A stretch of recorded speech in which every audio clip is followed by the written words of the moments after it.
নমস্কার, দেখে নিচ্ছি এই মুহূর্তের খবর। অভিযোগ পাল্টা অভিযোগে উত্তাল কাঞ্চনপুর। এখন গোটা উত্তর জেলায় এর প্রভাব দেখা যাচ্ছে। মঙ্গলবার রাতে সদ্ভাবনা নামক এক সংগঠনের তরফ থেকে অভিযোগ করা হয় তাদের বৈঠক চলাকালে কিছু লোকজন এসে হামলা চালায়। সেই ঘটনায় বেশ কয়েকজন আহত হন, তাদের হাসপাতালে নিয়ে আসা হয়। অপরদিকে হামলাকারীদের বিরুদ্ধে কাঞ্চনপুর থানায় মামলা দায়ের করা হয়। এদিকে বুধবার সকালে পুলিশ সেই অভিযোগের পরিপ্রেক্ষিতে 20 জনকে গ্রেপ্তার করে, আর তাতেই পরিস্থিতি আরো বেশি উত্তপ্ত হয়ে ওঠে। এলাকার লোকজন থানার সামনে এসে এই গ্রেপ্তার নিয়ে বিক্ষোভ দেখায়। তাদের অভিযোগ, সদ্ভাবনা সংগঠনের তরফ থেকে যে হামলার কথা বলা হচ্ছে এরকম কিছুই ঘটেনি, শান্তির পরিবেশ নষ্ট করার চক্রান্ত মাত্র। অপরদিকে আগের দিন রাতেই ওইসব লোকজনের বিরুদ্ধে অভিযোগ করেছিলেন মামলাকারীরা। সব মিলিয়ে কাঞ্চনপুরের পরিবেশ বেশ উত্তপ্ত। প্রায় 100 খানেক যুবক তারা এসে আমাদের রুমে প্রবেশ করে এবং জিজ্ঞাসা করে যে আপনারা কিসের বৈঠক করছেন। আমরা বলছি যে আরএসএস এর উদ্যোগে সদ্ভাবনা মঞ্চ গঠন হয়েছে, সেই সদ্ভাবনা মঞ্চের বৈঠক করছি। তারপর ওনারা বলছেন যে পারমিশন আছে কি স্কুলের। আমরা বলছি পারমিশন আছে, পারমিশন দেখিয়েছি। তারপর উল্টা পাল্টা বলছে যে এসডিএম এর পারমিশন আছে কি, ডিএম এর পারমিশন আছে কি, এরকম উল্টা পাল্টা বলছে। তারপর স্থানীয় যারা বৈঠকে উপস্থিত ছিল, কমিটির অন্যান্য সদস্যরা, ওনাদের চড় তারপর এরকম মারধর করেছে। মারধর করে দরজা খুলে ওনাদের বের করে দিয়েছে। জানি না, লকডাউনে মিটিং করছে তারা প্রক্রিয়া মাইনে করছে, ব্যাপার সাধারণ মাধ্যমে দলটা আক্রমণ করছে তারা গুন্ডা বাহিনী নিয়ে। এই যে এই সরকারি উকিল, তার নাম কি তা জানি, আরে নির্মল দাস, সরকারি পদের থেকে ও গুন্ডা বাহিনী নিয়ে দলদের নিরীহ বাঙালির উপরে আক্রমণ। আরএসএসের উপরে আক্রমণ হয় নাই, একটা লিস্টার এই লোকটা এই ইয়াতে ফিটা খেয়েছে, এখানে এসেছে আমাদেরকে জ্বালিয়ে খাওয়ার জন্য। এই কাঞ্চনপুর মিথ্যা এই কেস করেছে শিক্ষকের উপরে। বিজেপি যুব মোর্চার বটতলা কার্যালয়ে দুষ্কৃতীদের হামলা। মঙ্গলবার রাত 9টায় কর্মী সমর্থকরা তালা দিয়ে বাড়ি যায়। বুধবার সকালে আসতে দেখে এই ঘটনা। দরজার তালা কে বা কারা কেটে ঘরে ঢুকে সমস্ত আসবাবপত্র ভাঙচুর চালায়। সংগঠনের কর্মীরা অভিযোগ করেন তাদের সমস্ত প্রয়োজনীয় কাগজ এবং সংগঠনের টাকাও লুট করা হয়। মেলার মাঠের বাম কর্মী সমর্থকরা এই কাজের সাথে যুক্ত বলে দাবি করেন যুব মোর্চার স্থানীয় নেতৃত্ব। ঘটনা জানানো হয় বটতলা ফাঁড়িতে। পুলিশ এসে তদন্ত শুরু করে। বটদলি মন্ডলে বটতলা স্থিত এলাকায় আমাদের একটা বটদলি যুব মোর্চার অফিস গৃহ আছে। এই অফিস গৃহে আমরা গতকালকে রাত্রিবেলা আমাদের সমস্ত যুব ভাইরা সাংগঠনিক কাজকর্ম সেরে আমাদের অফিস গৃহ তালা দিয়ে আমরা বাড়িতে চলে যাই। যখন আজকে আমরা 11টা থেকে 11:30 নাগাদ যখন আমরা আমাদের অফিস গৃহে আজকে সকালবেলায় আসার পর আমরা দেখতে পেয়েছি যে আমাদের অফিস গৃহে যে তালাটা সেটা স্ক্রু ব্লেড দিয়ে কেটে রেখেছে এবং হাতুড়া দিয়ে ভাঙচুর করেছে। আমাদের পার্শ্ববর্তী যে বটতলা ফাঁড়ি রয়েছে, এই বটতলা ফাঁড়িতে আমরা ইনফরমেশন দিই সঙ্গে সঙ্গে, তো ওনাদেরকে নিয়ে আমরা অফিস গৃহে ঢুকার পর দেখি আমাদের অফিসের সমস্ত জিনিসপত্র ভেঙে লন্ডভন্ড করে দিয়েছে। আমাদের মাননীয় মুখ্যমন্ত্রী, রাজ্য সরকার যেভাবে এই রাজ্যের জনগণের জন্য কাজ করে যাচ্ছে, হয়তোবা ওনাদের কাছে এটা পছন্দ হচ্ছে না, সেই জন্য হয়তোবা আমাদের সরকারকে কার্যকর করার জন্য তারা এই কাজটা করেছে। খবর পাইছে বটতলা বিজেপি যুব মোর্চা অফিসে রাতে অন্ধকারে কিছু অপরিচিত দুষ্কৃতী ওদের অফিস রুমে ঢুকে চেয়ার টেবিল লন্ডভন্ড করে যায়। তো এসে দেখলাম চেয়ার টেবিল সব লন্ডভন্ড হচ্ছে।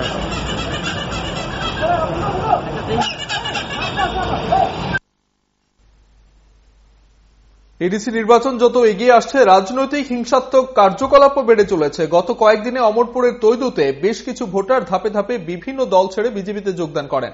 এই যোগদানের পর ওই এলাকার রাজনৈতিক পরিবেশ বেশ থমথমে ছিল। মঙ্গলবার রাতে দুষ্কৃতীরা বেশ কয়েকজন দলত্যাগী অর্থাৎ বিজেপি সমর্থকের বাইক, দোকানপাট ভাঙচুর করে, এমনকি কিছু জায়গায়ও আগুন লাগিয়ে দেওয়া হয়। সেই ঘটনার পর বুধবার সকালে উদয়পুর থেকে বিজেপির জেলা নেতৃত্ব তৈদু এলাকায় যান ঘটনা সম্পর্কে খোঁজ খবর নিতে।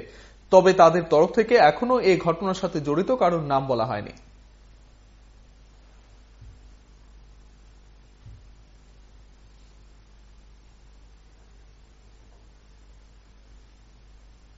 এজিএমসিতে করোনা রোগীদের চিকিৎসা পরিষেবা নিয়ে মুখ্যমন্ত্রীর উদ্দেশ্যে চিঠি দিয়েছেন বিধায়ক আশিস কুমার সাহা। তিনি চিঠি দিয়ে জানান, এজিএমসির কোভিড ব্লকের আইসিইউতে অক্সিজেন সরবরাহ লাইনে ত্রুটি আছে, তাই এই ত্রুটির কারণে বেশ কয়েকজন রোগীকে মৃত্যুবরণ করতে হয়েছে। ত্রুটি সারাইয়ের বিষয়ে তিনি মুখ্যমন্ত্রীর দৃষ্টি আকর্ষণ করেছেন।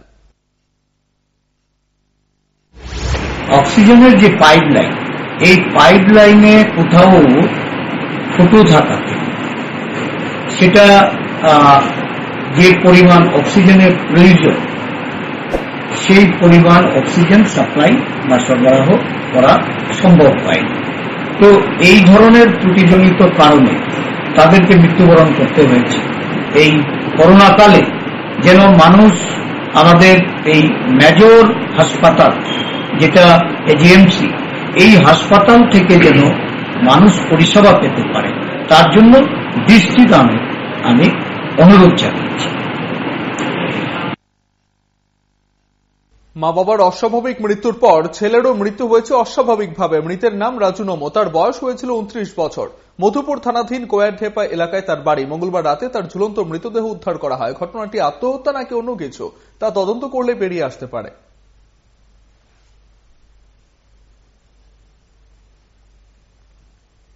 সীমান্ত কাটাতার সংলগ্ন কৃষিকাজ করতে গিয়ে জল মনে করে কীটনাশক খেয়ে মৃত্যুর কোলে ঢলে পড়েন 75 বছর বয়সের এক বৃদ্ধ। জানা গেছে তার নাম যোগেন্দ্র বিশ্বাস। বিকেলে নিজের খেতে যান তিনি। এ ঘটনা দেখতে পান তার ভাইয়ের ছেলে। সঙ্গে সঙ্গে তাকে নরসিংগড় হাসপাতালে নিয়ে আসা হয়। সেখান থেকে রেফার করা হয় জিবি হাসপাতালে, কিন্তু শেষ রক্ষা করা হয়নি। আমি রুগী প্রথম মুসকেতে কিছু জামা শুরু করে একটু আড়াআড়ি করতেছে দেখতে আনতে পাইতে ঘরে ভাই ঘরে ঢুকছি, তখন একটা লোক বিড়াইছে আমার কাকা বিড়াই বলছে সফল আমার শ্বশুরে বিষ খেয়ে গেছে। আর কি খুব এটা দুই দূর দিলাম, আমার ছেলে গেল আমি গেল দুইটা আইলাম। আর রয়েছি মুসলিমরা সকাল কিন্তু মুসলিমরা সকাল দেখায় না, তারা স্ক্যান করছে জিবি করছে, জিবি লাগাইছে। বিষ পাইছে কোন বিষ পাই তারের কোন তার ওই বর্ডারের তার। বক্সনগর গ্রামীণ ব্যাংকের গ্রাহক পরিষেবা নিয়ে অনেকদিন ধরে অভিযোগ উঠেছে। গ্রাহকরা জানান গত 40 দিন ধরে ব্যাংকের শাখায় ইন্টারনেট নেই। গ্রাহকরা ব্যাংকে গিয়ে খালি হাতে ফিরে আসেন। অনেকে জরুরি প্রয়োজনে টাকা তুলতে পারছেন না। ব্যাংক কর্তৃপক্ষের মতে ঊর্ধ্বতন কর্তৃপক্ষকে বিষয়টি জানানো হয়, কিন্তু এতদিন ধরে কেন ইন্টারনেট পরিষেবা বেহাল হয়ে আছে সে বিষয়ে কারোর কোনো উত্তর নেই। কিন্তু আজকে দীর্ঘ 40 দিন ধরে কোনো নেট নেই।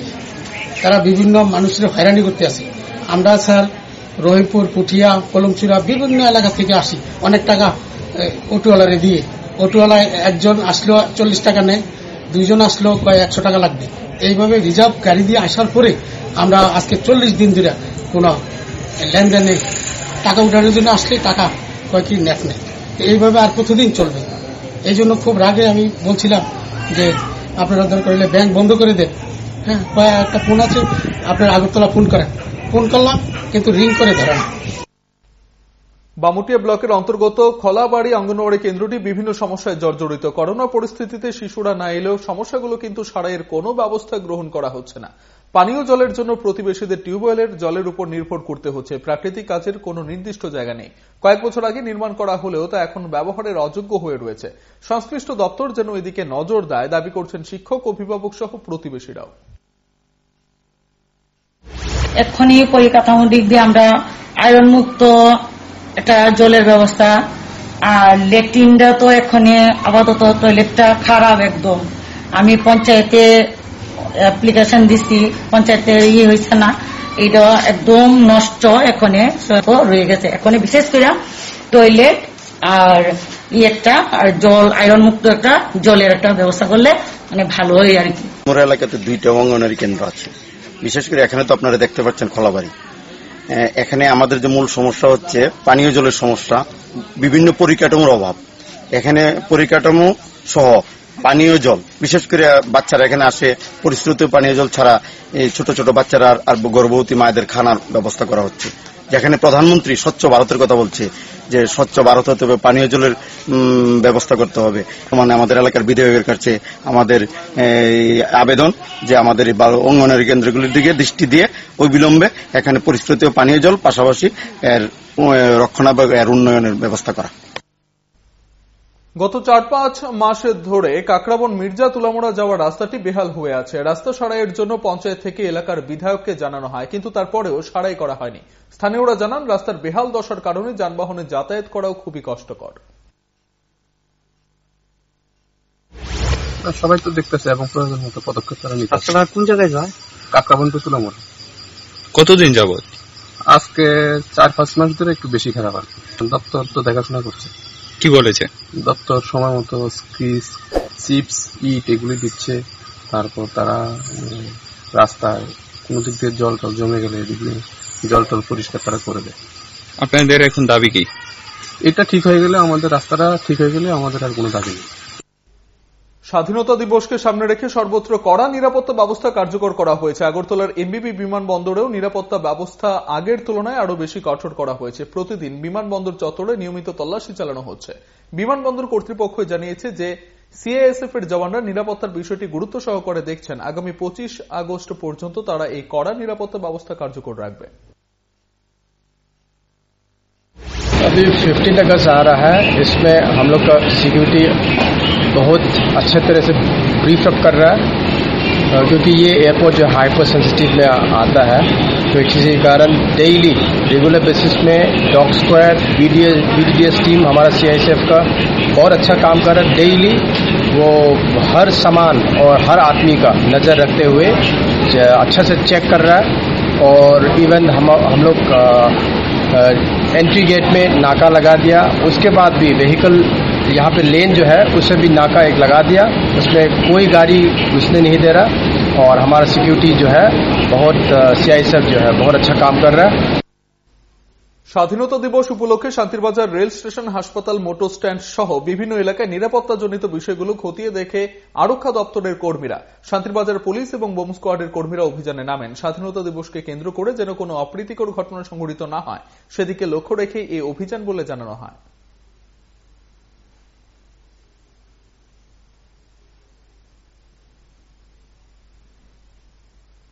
জন্মাষ্টমীতে ভগবান শ্রীকৃষ্ণের আবির্ভাবের পাশাপাশি দুর্গা মায়ের কাঠামখিলি অনুষ্ঠিত হয়। মঙ্গলবার রাতে শাস্ত্র মতে শহরের দুর্গাবাড়ি মন্দিরে কাঠামখিলি সম্পন্ন হয়। করোনা পরিস্থিতির কারণে এবার মন্দিরে ভক্তদের প্রবেশে নিষেধাজ্ঞা রয়েছে, তাই কোনো ভক্তকে রাতে দুর্গাবাড়ি মন্দিরে দেখা যায়নি। মন্দিরে পুরোহিত জানান ওই দিনটি ছিল ভাদ্র মাসের কৃষ্ণ অষ্টমী।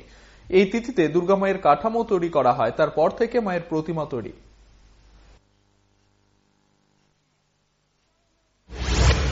আজ ভাদ্র মাসের কৃষ্ণ অষ্টমী, মানে শ্রীকৃষ্ণের জন্মাষ্টমী। এই তিথিতে আমাদের মন্দিরে মার কাঠামো পূজা হয়, সেই অনুযায়ী আজকে কাঠামো পূজা হয়েছে। তারপর থেকে মার প্রতিমা তৈরি হবে, সেই দিন অনুযায়ী আমাদের পুজো শুরু হবে। প্রতি বছর স্বাধীনতা দিবসের প্রাক্কালে পোস্ট অফিস চমুনিতে রাখা কামান এবং স্মৃতিসৌধ পরিষ্কার পরিচ্ছন্ন করে রং করা হয়। এবার তার ব্যতিক্রম ঘটেনি। বুধবার শ্রমিকদের দেখা গেল পোস্ট অফিস চমুনিতে রাখা কামান রং করা হচ্ছে। 15 আগস্ট উপলক্ষে এটা আমরা সবসময় করি। এই 15 আগস্ট উপলক্ষে কাছে গেল সিলি করব, এই টিভি হইব, পুরোটা হইব। প্রতি বছর আপনার 25 বছর কতজন এখন কর্মী আছে? 5 জন। মদ বোঝাই লরি দুর্ঘটনাগ্রস্ত হওয়ার পর লুটপাট চালায় কিছু লোকজন। তেলিয়ামুড়ার দক্ষিণ পুলিনপুর এলাকায় এই দুর্ঘটনা, যার ফলে এলাকার লোকজন সেখানে ছুটে আসে। তারা জানান যে জায়গায় লরিটি দুর্ঘটনাগ্রস্ত হয়েছে পাশে জন্মাষ্টমীর উৎসবের আয়োজন করা হয়েছিল, তাই পুলিশকে বলা হয় শীঘ্রই যেন এলাকাটি পরিষ্কার করে দেওয়া হয়, কারণ মদের গন্ধে এলাকাবাসীর সমস্যা হচ্ছিল। দুর্ঘটনার পর থেকে লরি চালককে খুঁজে পাওয়া যায়নি। পুলিশ ঘটনা তদন্ত করছে। আমি তো বুঝি না, মদের গাড়ি পড়ছে তো আমি দেখতেছি, আমিও দেখতেছি না, ওই জন্য মদের গাড়ি পড়ছে। এই জন্য তো বন্ধ লয়ে এলেছে, কারণ আমার কিছু জন্মাষ্টমী উৎসব। আমি এই দিন সাহেব কইছি, ইয়ারে কইছি এটা যাতে আমার আজ রাত্রে মাঝে সরাই দেয়, পরিষ্কার করে দেয়। কোন জায়গা এটা? এটা সাউথ পুলিনপুর। বুধবার সারা দেশের সাথে রাজ্য সংগঠিত ছাত্র আন্দোলনের 85তম প্রতিষ্ঠা দিবস পালন করা হয়। এসএফআই এবং এআইএসএফ এর উদ্যোগে পৃথক পৃথকভাবে এই দিনটি পালন করা হয়। মেলার মাঠ এবং কামানচমুনিতে হয় দুটো কর্মসূচি। ছাত্র নেতারা তাদের মতো করে দিনটি তাৎপর্য সাংবাদিকদের সামনে তুলে ধরেন। ছাত্র আন্দোলনের 85তম প্রতিষ্ঠা দিবস, স্বাধীনতা অর্জন করা, সেই স্বাধীনতার জন্য সারা ভারত ছাত্র ফেডারেশন ঐক্যবদ্ধভাবে ছাত্রদের সংগঠন হিসাবে মূলত 1946 সাল অবধি একটা ঐতিহাসিক ভূমিকা পালন করেছে। 1946 সালের পরবর্তী সময়ে আমাদের দেশ যখন স্বাধীন হয়েছে, আমাদের দেশের স্বাধীনতা লাভের পর থেকেই এই যে পেটি বুর্জুয়া শাসন ব্যবস্থা কায়েম হওয়া এবং সামগ্রিকভাবে আমাদের দেশের মধ্যে ফ্যাসিবাদ বিরোধিতার প্রশ্নে বিভিন্ন প্রশ্ন চিহ্ন তৈরি হওয়া, কিন্তু সেই সময়ে ভারতবর্ষের ছাত্র আন্দোলনকে ধ্বংসের দিকে নিয়ে যাওয়ার জন্য একটা লেজুর ভিত্তিক ছাত্র আন্দোলন তৈরি করার জন্য, ছাত্র সংগঠন তৈরি করার জন্য শাসক শ্রেণী মরিয়া হয়ে উঠেছিল। এখনকার মতো খবর এই পর্যন্ত। আর অন্যান্য খবর এবং আপডেটস দেখতে হলে চোখ রাখবেন PB24 এর পর্দায়। নমস্কার।